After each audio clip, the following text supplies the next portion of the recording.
दोस्तों ये है ग्रीनलैंड, दुनिया का सबसे बड़ा आइलैंड।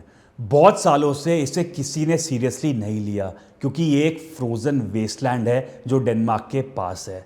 लेकिन अब ट्रंप इसे लेने के लिए ऑब्सेस्ड है और इस बार ये सिर्फ कोई ट्वीट नहीं है दोस्तों, ये बहुत ही ज़्यादा सीरियस मैटर है।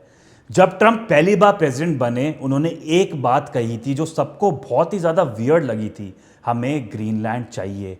लोग इस पे हंसे, इस पे मीम्स बने कि ट्रंप पागल हो गया है, सबने यही बोला। लेकिन अब कोई नहीं हंस रहा क्योंकि अब दुनिया कंप्लीटली बदल चुकी है।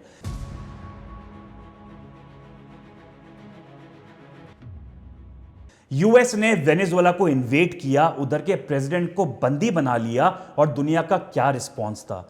कुछ भी नहीं, बस एक diplomatic outreach, no real action.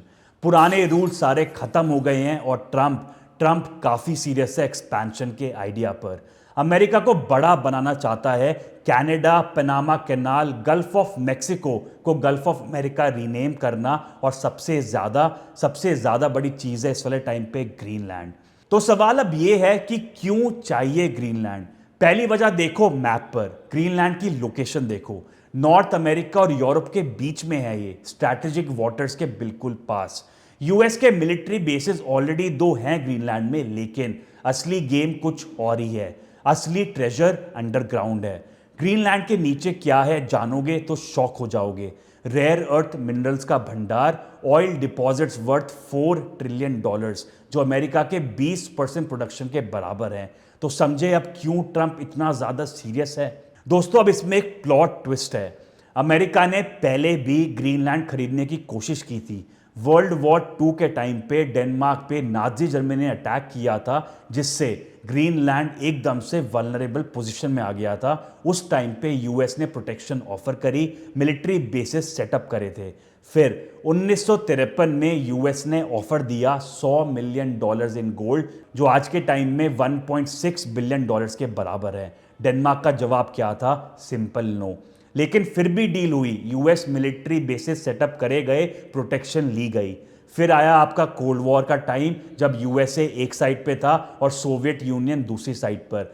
तब यूएस के 10,000 मिलिट्री पर्सनल स्टेशन थे ग्रीनलैंड में, मॉस्को से सिर्फ 3,000 माइल दूर पर। एक perfect surveillance position for USA. फिर कोल्ड वॉर खत्म हो गया और यूएस का इंटरेस्ट भी। इक्विपमेंट्स अबैंडन कर दिए गए, घोस्ट टाउन्स बन गए। लेकिन 2008 में फिर सब बदल गया। यूएस के जियोलॉजिकल सोसाइटी ने एक डिस्कवरी करी और उसमें 52 बिलियन बैरल्स ऑफ ऑयल खोजा। कंपैरिजन देखो, यूएस के प्रूवन रिजर्व्स हैं 47 बिलियन बैरल्स, ग्रीनलैंड में पोटेंशियल 52 बिलियन बैरल्स, मतलब ग्रीनलैंड कैन डबल यूएस के रिजर्व्स।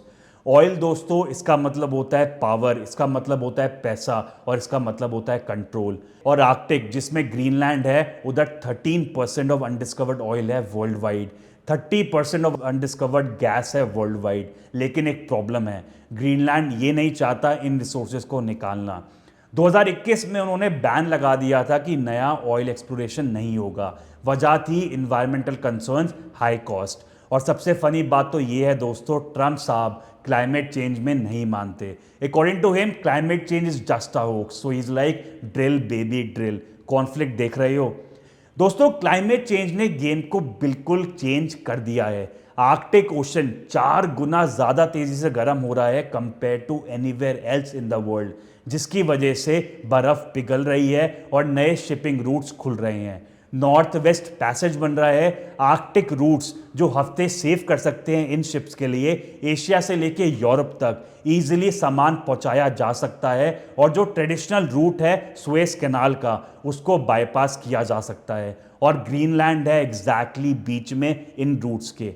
दोस्तों लास्ट 10 सालों में आर्कटिक शिप्स 30% से बढ़ी है। 80% ऑफ वर्ल्ड का जो गुड्स हैं वो सी से होते हुए जाते हैं। तो जाहिर सी बात है, जो सी रूट को कंट्रोल करेगा वो ट्रेड कंट्रोल करेगा, और जो ट्रेड कंट्रोल करेगा वो दुनिया पर राज करेगा।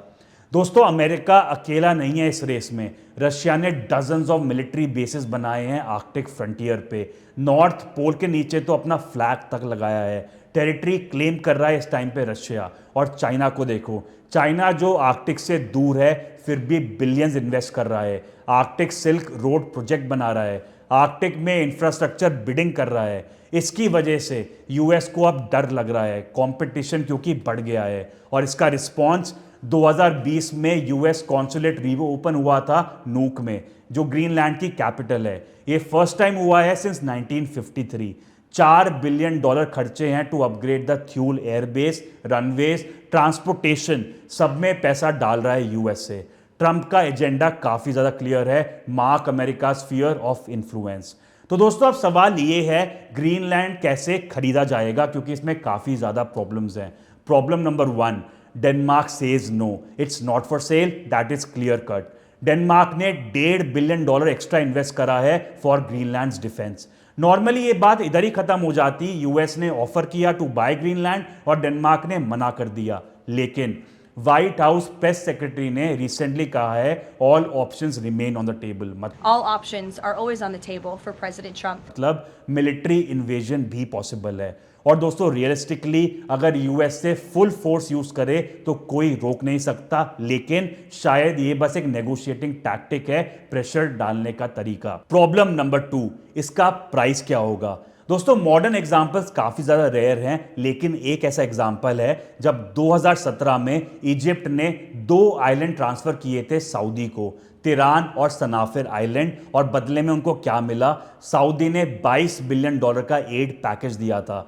ग्रीनलैंड की एस्टिमेटेड वैल्यू सुनोगे $2 ट्रिलियन की है। इवन फॉर अमेरिका ये बहुत ज्यादा पैसा है, स्पेशली तब जब ट्रंप डेट रिड्यूस करना चाहते हैं। तो इसमें स्मार्टेस्ट स्ट्रैटेजी क्या होगी, ग्रीनलैंड के लोगों को कन्विंस करो। 2009 से ग्रीनलैंड के लोगों के पास एक राइट है, मतलब एक राइट है इंडिपेंडेंस का। अगर लोग खुद डिसाइड करें यूएस को ज्वाइन करने का, तो इन्वेजन की जरूरत पड़ेगी ही नहीं। डेनमार्क और ग्रीनलैंड दोनों ये चीज जानते हैं, इफ यूएस कम्स नॉकिंग तो कुछ कोई नहीं कर सकता। 50 साल पहले भी ग्रीनलैंड की तकदीर अमेरिका के पावर से बंधी हुई थी। पहले टर्म में लोग हंस रहे थे ट्रंप पे कि अनदर क्रेजी ट्वीट, लोगों ने ये बोला था, लेकिन अब असली वजन है इस बात के पीछे। चाहे अमेरिका खरीदे ग्रीनलैंड या ना खरीदे, बर्फ पिघल रही है दोस्तों, रिसोर्सेज एक्सेसिबल हो रहे हैं, शिपिंग रूट्स ओपन हो रहे हैं। ग्रीनलैंड की वैल्यू सिर्फ इसके आगे बढ़ेगी, क्योंकि जियोपॉलिटिक्स का नया सेंटर बन रहा है ग्रीनलैंड। और जब ग्लोबल पावर्स जैसे अमेरिका, रशिया और चाइना सब एक फ्रोजन आइलैंड के पीछे पड़ेंगे, तो समझ जाओ ये गेम अभी बस शुरू हुआ है। क्या लगता है आपको, ट्रंप लेगा ग्रीनलैंड या सिर्फ एक नेगोशिएटिंग टैक्टिक बन के रह जाएगा? कमेंट्स में ज़रूर बताना। और अगर आपको वीडियो पसंद आई हो तो लाइक, शेयर और सब्सक्राइब करना मत भूलना, क्योंकि वर्ल्ड पॉलिटिक्स अभी और क्रेजी होने वाली है। मैं हूं आपका दोस्त आदित्य गुप्ता। जय हिंद।